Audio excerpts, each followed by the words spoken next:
Hey Xiang Wang family, welcome back. Let's start our new chapter. Wang ji enough इंतज़ार कर चुका था अपने दोस्तों के रिप्लाई का, पर उसे अभी तक कोई भी रिप्लाई नहीं मिला था, जिससे वांग जी हद से ज़्यादा परेशान हो चुका था। नी हुसैन के लिए ही नहीं बल्कि वो ज़्यादा परेशान अब वेन्निंग के लिए था, क्योंकि हुसैन ने जिस तरीके से अपने विलेज और विलेजर्स को डिस्क्राइब किया था वेन्निंग और वांग जी के सामने, वो दोनों भी इतना तो समझ चुके थे कि हुसैन का विलेज बहुत ज़्यादा बैकवर्ड है। मतलब वो बहुत ज़्यादा पुराने ख्यालात को फॉलो करते हैं। किसी ओमेगा का अल्फ़ा के साथ रहना, उसके करीब रहना, इवन अल्फ़ा से बात करना तक नी हुसैन के विलेज में मना था। अल्फाज ओमेगास को पसंद करने का हक रखते थे, पर किसी भी ओमेगा को ये हक नहीं था कि वो अपने चॉइस से अपने अल्फ़ा को चूज़ करे, क्योंकि ऐसा करना विलेजर्स अपनी इंसल्ट समझते थे। और ख़ासकर अगर वो अल्फ़ा उनके कास्ट का या विलेज का नहीं हुआ तो उस अल्फ़ा की तब तो खैर नहीं, जिस वजह से वांग जी वेन्निंग के लिए ज़्यादा डर रहा था। वांग जी फाइनली नी विलेज पहुंच चुका था और वो पहले तो पूरे विलेज में एक चक्कर लगाता है, ताकि अगर वेन्निंग कहीं उसे दिख जाए तो वांग जी उससे मिल ले, पर वेन्निंग उसे कहीं भी नज़र नहीं आता। वांग जी ऑलरेडी परेशान हो चुका था, क्योंकि एक तो उसे वेन्निंग मिल नहीं रहा था, दूसरी बात ये थी कि जो भी वांग जी को दिख रहा था वो वांग जी की तरफ बहुत वियर्ड नज़रों से देख रहा था। ऑब्वियसली ये विलेजर्स थे और ये नी विलेज बहुत छोटा सा विलेज था, जिस वजह से यहाँ कोई अननोन पर्सन आना रेयरली ही होता है, जिस वजह से हर किसी का ध्यान वांग जी खींच ही रहा था अपनी तरफ। दूसरी बात ये भी थी कि वांग जी बहुत ज़्यादा खूबसूरत था, जिस वजह से बहुत सारे अल्फाज उसे गलत नज़र से भी देख रहे थे, पर वांग जी उसे सिर्फ अपने दोस्त की फिक्र थी, इसीलिए वो यहाँ आया था। जब वांग जी पूरे विलेज को अच्छी तरीके से डिस्क्राइब कर देता है, तब वो एक छोटे से स्टोर पर चला जाता है और वहाँ के सेलर से बात करने लगता है। वांग जी पहले तो उस स्टोर से कुछ परचेस करता है और बाद में पेमेंट करता है, और उसके बाद वो उस सेलर से वेन्निंग की पिक दिखाकर इंफॉर्मेशन लेने लगता है। वो सेलर वांग जी को बताता है कि ये पर्सन विलेज में आया था, पर पिछले कुछ दिनों से इस पर्सन को किसी ने भी देखा नहीं। ये सुनकर तो वांग जी बहुत ज़्यादा डर चुका था। वांग जी उस सेलर से पूछता है कि वेन्निंग मतलब उसका दोस्त कहाँ गया है। वो सेलर वांग जी को बताता है कि ये पर्सन विलेज के लीडर का घर पूछ रहा था, तो शायद वो वही गया होगा। वांग जी डीप ब्रीथ लेता है और उस सेलर से विलेज के लीडर का घर पूछता है। वो सेलर उसे आसानी से रास्ता बता देता है। वांग जी तुरंत ही अपने कदमों को विलेज के लीडर के घर की तरफ मोड़ देता है और बहुत तेज़ी से चलने लगता है। ऑब्वियसली उसे वेन्निंग की बहुत ज़्यादा फिक्र हो रही थी। वांग जी कुछ ही देर बाद एक बड़े से मेंशन के बाहर था। वो मेंशन थोड़ा पुराने टाइम का था, पर बहुत ज़्यादा ब्यूटीफुल था। इस पूरे विलेज में बस यही मेंशन सबसे बड़ा था। वांग जी कुछ देर सोचता है और बाद में डीप ब्रीथ इनहेल करके वो मेंशन के अंदर एंटर करता है। कुछ ही देर बाद वांग जी जब मेंशन के अंदर जा ही रहा था, तभी एक सर्वेंट वांग जी का रास्ता रोक लेता है और उससे यहाँ आने की वजह पूछता है।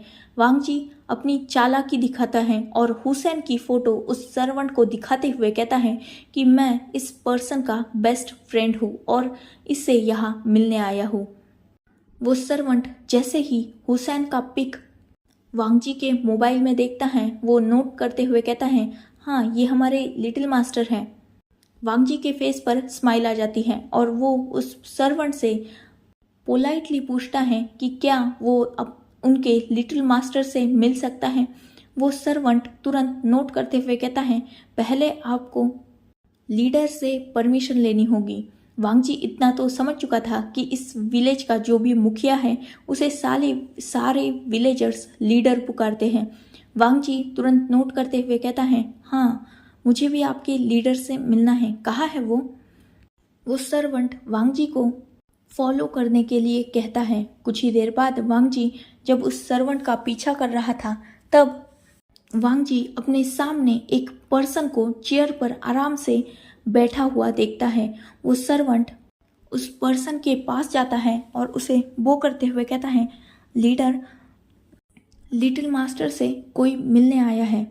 ये सुनना था कि वो लीडर जो चेयर पर बैठा हुआ था वो अपनी आईज को ओपन करता है और वांग जी की तरफ देखता है। तुरंत ही वो पर्सन समझ चुका था कि वांग जी एक ओमेगा है। वो लीडर वांग जी की तरफ देखते हुए अपनी स्ट्रॉन्ग वॉइस में कहता है, कौन हो तुम?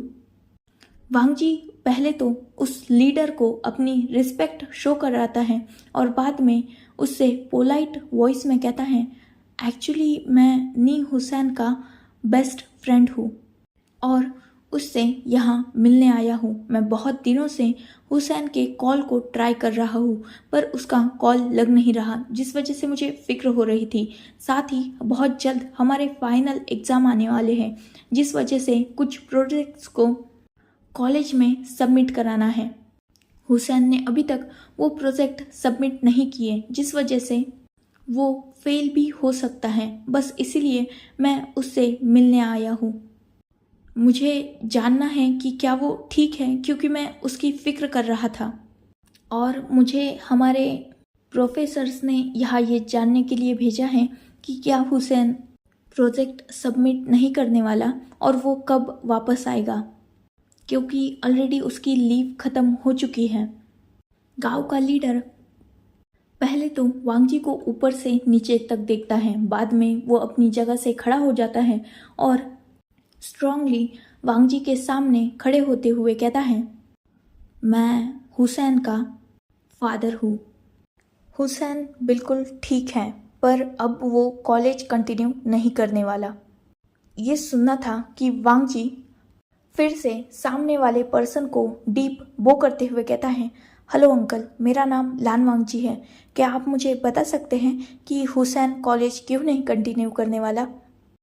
वो पर्सन अपनी बियर्ड को सहलाते हुए कहता है, एक्चुअली हुसैन की शादी फिक्स हो चुकी है, इसीलिए कुछ ही दिनों में उसकी शादी है तो वो कॉलेज कंटिन्यू नहीं कर सकता।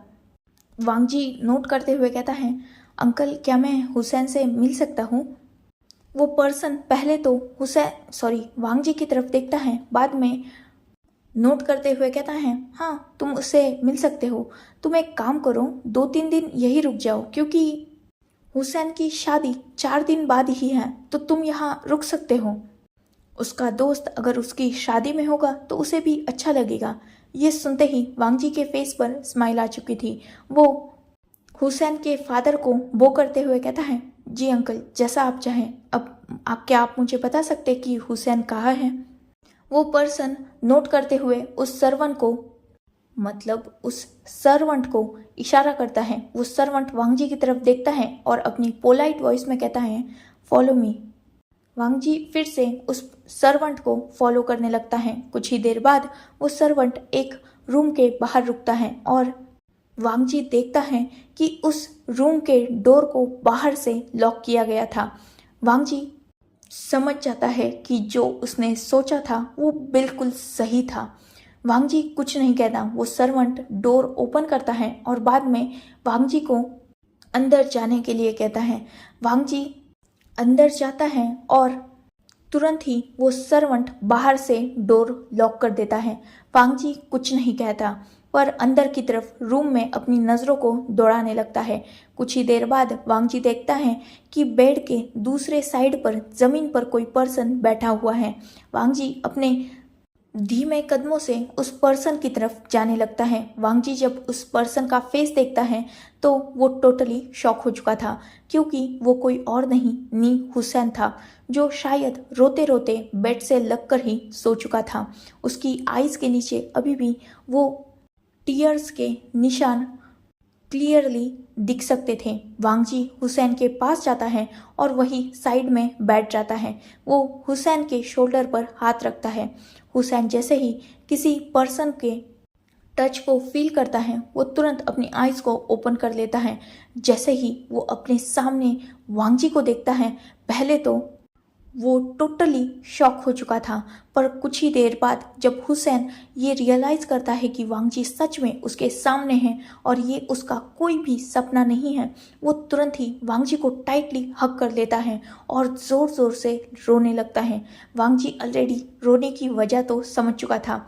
वांग जी पहले तो हुसैन को कंसोल करता है और बाद में जब करीबन आधे घंटे तक हुसैन लगातार रोने के बाद थोड़ा शांत होता है तो वांग जी उससे पूछता है, वेनिंग कहाँ है?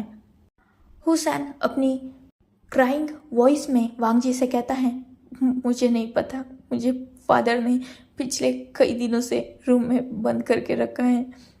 वेनिंग वो यहाँ आया था पर मेरे फादर ने उसके साथ क्या किया मुझे नहीं पता। मुझे यहाँ से जाने भी नहीं दे रहे। वांग जी प्लीज़ हुसैन सॉरी वेनिंग का पता करो, मुझे उसके लिए बहुत डर लग रहा है। मेरे फादर ने मुझे धमकी दी है कि अगर मैंने शादी नहीं की तो वो वेनिंग को मार देंगे। प्लीज़ वांग जी वेनिंग को बचा लो और उसे यहाँ से ले जाओ। मेरे फादर और ये सारे गांव वाले जानवर हैं, ये किसी को नहीं बख्शेंगे, वेनिंग को मार देंगे। वांग जी प्लीज़ उसे यहाँ से लेकर चले जाओ। पिछले कई दिनों से मैं यहाँ कह दूँ, प्लीज़ मैं बहुत डर चुका हूँ। वेनिंग को प्लीज़ बचा लो और यहाँ से चले जाओ। यह सुनना था कि वांग जी गुस्सा हो चुका था। वो हुसैन की तरफ देखता है और उसे अपने आप से थोड़ा दूर करते हुए कहता है, हुसैन तुम ये कैसे कह सकते हो? वेनिंग तुमसे प्यार करता है। हुसैन चिल्लाते हुए वांग जी से कहता है, उसे उसके प्यार की सज़ा मिल चुकी है। तुम नहीं जानते, मेरे फादर के लोगों ने उसे बहुत मारा है। वांग जी वेनिंग बहुत घायल है। वो कहाँ है मुझे ये भी नहीं पता। मेरे घर ने मुझे बताया कि उसे किसी रूम में बंद करके रखा है, उसे खाने पीने को भी नहीं दिया। पिछले 4 दिनों से वो भूखा है। प्लीज़ उसे बचा के यहाँ से बस ले जाओ प्लीज़। मैं उसे मरते हुए नहीं देख सकता वांग जी, मैं उसे बहुत प्यार करता हूँ, उसके लिए मैं कुछ भी कर सकता हूँ। प्लीज़ उसे बस यहाँ से लेके जाओ प्लीज़ वांग जी, प्लीज़ मेरी बात मानो। वांग जी हुसैन की हालत समझ सकता था। उसने किसी से प्यार तो नहीं किया था, पर वो ये तो जानता था कि जिससे हम सच्चा प्यार करते हैं उसके लिए हम कोई भी हद आसानी से पार कर लेते हैं। इसीलिए वांग जी एक डीप ब्रीथ लेता है और हुसैन को पहले तो कंसोल करता है, उसे अच्छी तरीके से समझाता है और बाद में उससे कहता है कि उन्हें यहाँ से कैसे भी करके भागना होगा। पहले तो ये सुनते ही हुसैन बहुत ज़्यादा डर जाता है, क्योंकि वो अपने फादर का गुस्सा बहुत अच्छी तरीके से जानता था। वो जानता था कि अगर गलती से भी वांग जी, वेनिंग और हुसैन तीनों पकड़े गए तो हुसैन की तो ज़बरदस्ती शादी होने ही वाली है, पर वेनिंग और वांग जी उन दोनों को ये विलेजर्स मार देंगे। वो ये तक नहीं देखेंगी कि वांग जी एक ओमेगा है और वेनिंग तो ऑलरेडी उनका दुश्मन बना ही बैठा है। उनके ओमेगा सन से प्यार करने की गलती जो की है उसने। वांग जी हुसैन को जैसे तैसे करके मना ही लेता है। हुसैन वांग जी को बताता है कि उसके brother and brother in law दोनों भी उसके साइड से हैं और वांग जी उनकी हेल्प ले सकता है। वांग जी हुसैन की तरफ देखता है और नोट करता है। हुसैन वांग जी को बताता है कि उसके फादर उसे तो रूम से बाहर नहीं निकलने देंगे, पर वांग जी को हो सकता है वो बाहर निकाल ले। तो वांग जी को अब बस हुसैन को वेनिंग को ढूंढना है और उन तीनों को यहाँ से निकलना होगा। अगर हुसैन नहीं भी निकल पाए तो वेनिंग और वांग जी को तो भी इस विलेज से भागना ही होगा। वांग जी जिसे अपने दोनों दोस्तों से बहुत ज़्यादा प्यार था, उसने डिसाइड कर लिया था कि वो जाएगा तो दोनों को साथ लेके जाएगा, चाहे उसकी जान ही क्यों ना चली जाए। कुछ देर बाद वांग जी और हुसैन जब बात ही कर रहे थे तब वांग जी फील करता है कि कोई डोर के पास आ रहा है। वांग जी तुरंत ही हुसैन को शांत कर देता है और वो डोर की तरफ देखने लगता है। कुछ ही देर बाद डोर ओपन हो जाता है और वहाँ से एक ब्यूटीफुल ओमेगा उस रूम में एंटर करता है, जिसके हाथ में खाने की 2 प्लेट्स थी। जैसे ही हुसैन उस ओमेगा को देखता है उसके फेस पर स्माइल आ चुकी थी और वो उस ओमेगा के पास भागते हुए जाता है। वो ओमेगा उन प्लेट्स को पहले तो साइड टेबल पे रखता है और तुरंत ही हुसैन को हक कर लेता है और हुसैन फिर से रोने लगता है। कुछ देर तक वो ओमेगा भी हुसैन को कंसोल करता है। हुसैन थोड़ी देर बाद जब शांत होता है तब वांगजी का उस ओमेगा से इंट्रो कराता है। ये उसका ब्रदर इन लॉ मेंग्याओ था जो हुसैन के बड़े भाई का ओमेगा मेट था, जिसके बारे में वांगजी से हमेशा हुसैन बताया करता था। ये वही पर्सन था जो हुसैन और वेन्निंग को सपोर्ट करता था। वांगजी उस पर्सन से मतलब मेंग्याओ से रिस्पेक्टफुली मिलता है और उससे वेन्निंग के बारे में जानने लगता है। मेंग्याओ जो ऑलरेडी हुसैन और वेन्निंग के प्यार के बारे में सब कुछ जानता था, वो वांगजी को बताता है कि फादर इन लॉ ने मतलब हुसैन के फादर ने वेन्निंग को स्टोर रूम में बंद करके रखा है। ये सुनते ही वांगजी वरीड हो जाता है। मेंग्याओ उसे ये भी बताता है कि जब से वेन्निंग यहाँ आया है और उसके फादर इन लॉ को सारी सच्चाई पता चली है, तब से वेन्निंग ने कुछ भी खाया पिया नहीं है। साथ ही वो बहुत ज़्यादा इंजर्ड है और उसे मिलने की इजाज़त किसी को भी नहीं है। ये सुनकर तो वांगजी वेन्निंग के लिए बहुत ज़्यादा परेशान हो चुका था। उसे तो इस बात पर भी डाउट हो रहा था कि वेन्निंग जिंदा भी होगा या शायद आगे की बात वांगजी सोचना भी नहीं चाहता था, क्योंकि वो अपने दोस्त से बहुत ज़्यादा प्यार करता था। वांगजी हुसैन और मेंग्याओ से कुछ प्लानिंग करता है और बाद में मेंग्याओ उन दोनों को खाना देकर वहाँ से चला जाता है। हुसैन तो रूम में लॉक था, पर वांगजी को कोई भी रिस्ट्रिक्शन नहीं थी। इनफैक्ट वो हुसैन की नहीं बल्कि उसे एक अलग रूम दे दिया गया था, वहाँ वो स्टे कर रहा था। वांगजी रात को चोरी चुपके बाहर निकलता है और जब वो कंफर्म करता है कि सब सो ही चुके हैं, तब वो धीरे धीरे स्टोर रूम की तरफ जाने लगता है, जिसका पता ऑलरेडी मेंग्याओ ने उसे बता दिया था। वांगजी अपने दबे कदमों से स्टोर रूम में पहुंचता है और वो देखता है कि स्टोर रूम का डोर भी बाहर से लॉक है। वांगजी जैसे तैसे करके स्टोर रूम का डोर अभी ओपन कर ही रहा था, तभी उसे फील होता है कि उसके पीछे कोई खड़ा है। इस पर्सन को देखकर तो मतलब महसूस करके तो वांगजी की भी जान हलक में आ चुकी थी, क्योंकि अगर ये कोई विलेजर है तो ऑब्वियसली वांगजी की जान तो जाने ही वाली है। वांगजी डरते हुए पीछे देखता है, तब वांगजी अपने सामने एक स्ट्रॉन्ग और डोमिनेटेड अल्फा को देखता है। वांगजी उस पर्सन को एक्सप्लेन करते हुए कहता है, वो एक्चुअली मैं किचन ढूंढ रहा था, मुझे पानी चाहिए था। वो पर्सन वांगजी को इतना पैनिक देखते हुए एक सॉफ्ट स्माइल करता है और अपनी सॉफ्ट वॉइस में कहता है, डरो मत, मेरा नाम नीमिंजू है, मैं हुसैन का बड़ा भाई हूँ।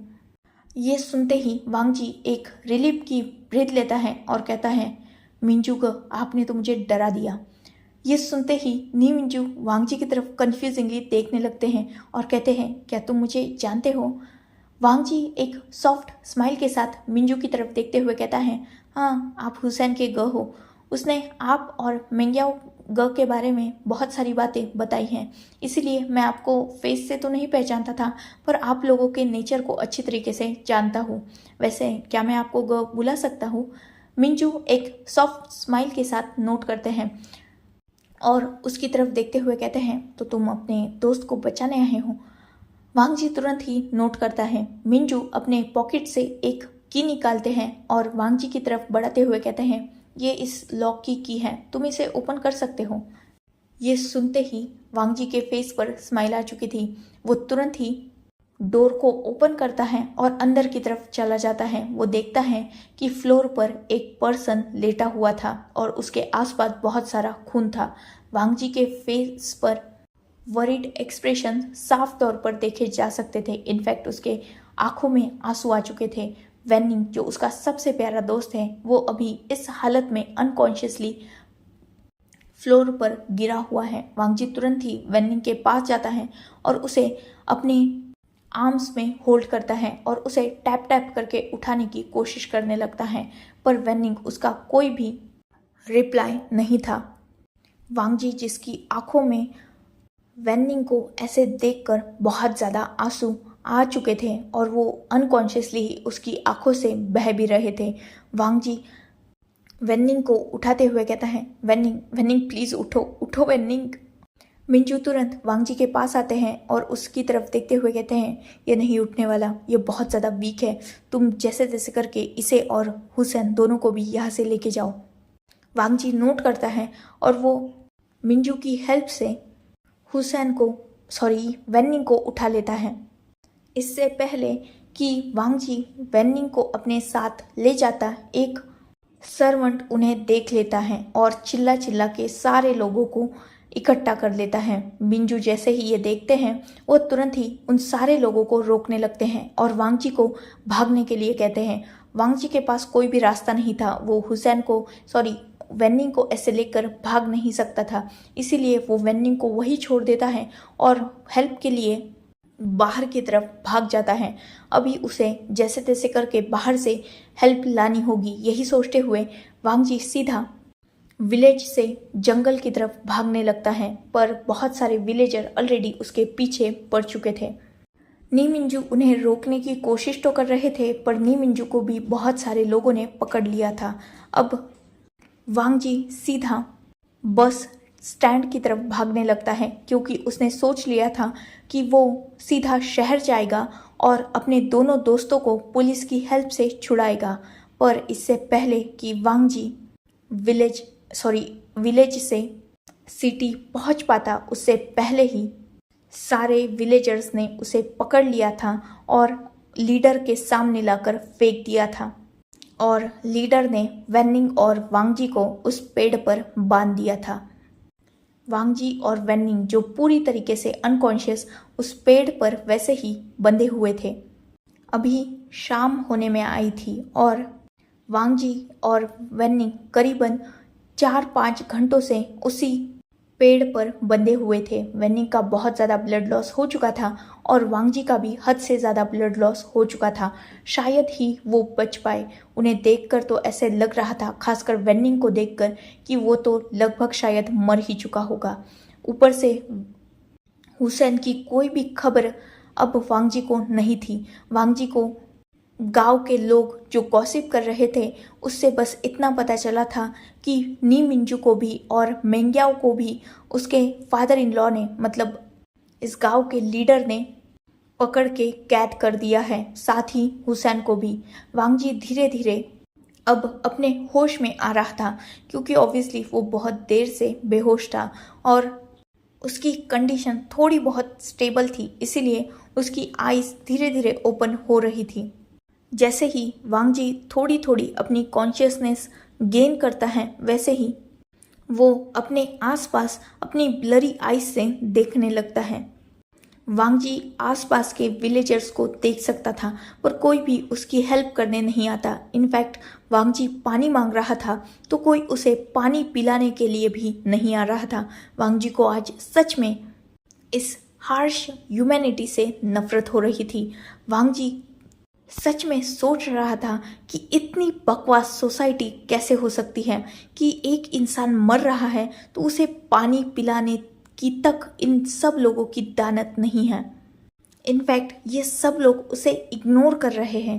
वांग जी को सच में बहुत ज़्यादा गुस्सा आ रहा था, पर फिलहाल वो खुद ही लाचार था, वो कर ही क्या सकता था। ऐसे ही 2-3 घंटे बीत जाते हैं। वांग जी अब पूरी तरीके से अपने होश में आ चुका था। उसकी बॉडी में बहुत ज़्यादा दर्द था, फिर भी वो अपनी कॉन्शियसनेस तो गेन कर ही चुका था। वांग जी चीख रहा था, चिल्ला रहा था और अपने दोस्त को छोड़ने की भीख मांग रहा था, पर कोई भी उसकी तरफ ध्यान नहीं दे रहा था। वांग जी अब शांत हो चुका था और वो बस ये सोच रहा था कि यहाँ से वो निकले कैसे। कुछ ही देर बाद वांग जी फिर से उसी पर्सन को अपने सामने देखता है जो कुछ देर पहले वांग जी को यहाँ बांध के गया था। वो कोई और नहीं, उस गांव का लीडर था। साथ ही उसके पीछे कुछ पर्सन्स हुसैन को, साथ ही नी मिंजू और मेंग्याओ को पकड़ के ला रहे थे। वांग जी जैसे ही हुसैन को देखता है, उसके फेस पर स्माइल आ चुकी थी और वो हुसैन को देख रहा था। पर हुसैन जैसे ही वांग जी और वेन्निंग को इतनी बुरी हालत में देखता है, वो टोटली टूट चुका था और रोने लगा था। वो वांग जी और वेन्निंग के पास जाना तो चाहता था, पर उसके फादर के लोगों ने उसे पकड़ लिया था। पर कुछ ही देर बाद उसके फादर अपने सर्वेंट्स को इशारा करते हैं और वो लोग हुसैन को छोड़ देते हैं। हुसैन भागते हुए वांगजी और वेन्नी के पास जाता है और रोने लगता है। उसने वांगजी को टाइटली हक कर लिया था, साथ ही वो वेन्निंग को भी जगाने की कोशिश कर रहा था, पर वेन्निंग की बॉडी में तो कोई हरकत थी ही नहीं। हुसैन इससे पूरी तरीके से टूट चुका था। वो वांगजी के सामने ही अपने नीज पर बैठकर बहुत बुरी तरीके से रो रहा था और ये देखकर वांगजी को और भी ज़्यादा बुरा लग रहा था। हुसैन वांगजी को छुड़ाने की कोशिश नहीं कर सकता था, क्योंकि हुसैन बहुत अच्छी तरीके से जानता था कि अगर वो वांगजी को खोलने की कोशिश करे तो उसके फादर के लोग सीधा वांगजी और वेन्निंग को मार ही देंगे। इसीलिए वो बस हेल्पलेसली वांगजी के सामने बैठकर रो रहा था। वांगजी हुसैन की तरफ एक सॉफ्ट स्माइल से देखते हुए कहता है, डोंट वरी, मैं ठीक हूँ। हुसैन वांगजी की तरफ देखता है और कहता है, कहा था ना, मैंने कहा था ना यहाँ से चली जाओ, क्यों नहीं गई तुम देखो क्या हालत हो गई है तुम्हारी, तुम मेरी बात क्यों नहीं सुनते हो वांगजी, चले जाओ यहाँ से, जस्ट गो। ये सब जानवर है, मार देंगे तुम दोनों को, प्लीज यहाँ से चले जाओ, जस्ट लीव। ये सुनते ही वांगजी का फेस पेल पड़ चुका था, पर वो भी जानता था कि हुसैन ये सब कुछ क्यों कह रहा है। कुछ ही देर बाद कुछ ओमेगाज फिर से हुसैन की तरफ आते हैं और उसे पकड़ लेते हैं और उसे उन लोगों से दूर खींचने लगते हैं और उसे लाकर अपने लीडर के सामने फेंक देते हैं। हुसैन अपने फादर की तरफ देखता है और अपनी एंग्री वॉइस में कहता है, प्लीज़ प्लीज़ उसे छोड़ दो, उन दोनों को छोड़ दो फादर, उन दोनों की कोई गलती नहीं है, उन्हें छोड़ दो, आप जो बोलोगे मैं वो करूँगा, प्लीज़ मैं शादी के लिए रेडी हूँ, प्लीज़ उन दोनों को छोड़ दो, उन दोनों की कोई गलती नहीं है, प्लीज़ प्लीज़ उस पर रहम करो, वो एक ओमेगा है फादर, प्लीज़ वो मर जाएगा, वो दोनों मर जाएंगे, प्लीज़। हुसैन की वॉइस में भले ही एंगर था, पर उससे ज़्यादा ब्लीडिंग थी, जिसे देखकर उसके फादर के फेस पर स्माइल आ चुकी थी। वो हुसैन की तरफ देखते हुए कहते हैं, मतलब तुम शादी के लिए रेडी हो? हुसैन तुरंत नोट करता है। नीमिंजू और मेंग्याओ भी अब कुछ नहीं कर सकते थे, क्योंकि वो दोनों भी वांगजी और वेन्निंग की हालत देख चुके थे, इसीलिए वो भी इस बार अपने हेड को डाउन करके बस सब देख रहे थे। ये सुनते ही नीम हुसैन के फादर के फेस पर स्माइल आ चुकी थी। वो तुरंत अपनी आवाज़ को रेज करते हुए कहते हैं, मेरा बेटा शादी के लिए तैयार है, शादी की तैयारी करो। इतना बोलकर वो वहाँ से जाने ही वाले थे, तभी उस गांव में कुछ हलचल होने लगती है। सबका ध्यान ऊपर की तरफ चला गया था, क्योंकि आसमान में कुछ बहुत तेज़ी से आवाज़ आ रही थी। सब जब ऊपर की तरफ देखते हैं तो अचानक बहुत सारी हवा को बहता हुआ फील करते हैं, जिससे सारे पेड़ पौधे हिल रहे थे और वो हवा इतनी तेज थी कि कुछ लोगों के घरों के छत भी उड़ चुके थे। ऑब्वियसली वो गांव के घर थे, तो वो जो घास फूस से घर नहीं बनाते क्या, आई डोंट नो उसे क्या कहते हैं, बट वो हर्ट जैसे थे, मतलब वो छोटे छोटे हर्ट थे, तो उनमें से जो ऊपर डाला जाता है ना, वो कुछ वो उड़ चुका था। समझ जाओ यार, इतना एक्सप्लेन नहीं होता है मुझसे। खैर, सबका ध्यान उधर जा चुका था और सब वहाँ कंफ्यूजिंगली देख रहे थे, क्योंकि बहुत ज़ोर से आवाज़ भी आ रही थी, साथ ही हवा भी बहुत तेज़ बह रही थी। अचानक उन सबको एक बड़ी सी मशीन हवा में फ्लाई करते हुए नज़र आने लगती है। ये विलेजर्स थे ऑब्वियसली, तो इसे क्या कहते हैं ये उन्हें नहीं पता था, पर वांगजी और हुसैन ऊपर देखकर टोटली शॉक हो चुके थे, क्योंकि ऊपर एक चॉपर था और वो एग्जैक्टली उन लोगों के ऊपर आकर स्टेबल हो चुका था।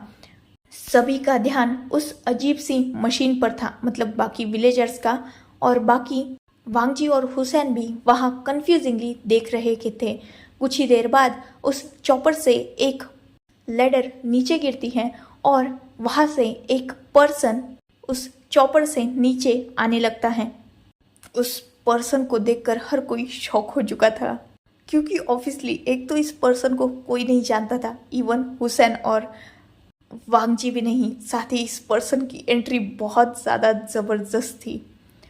So enough for today. Let's take a break. Next chapter in next video. If you like my explanation, like, comment and subscribe my channel. Hopefully you all are enjoying this journey. Goodbye. Take care. Enjoy your beautiful life.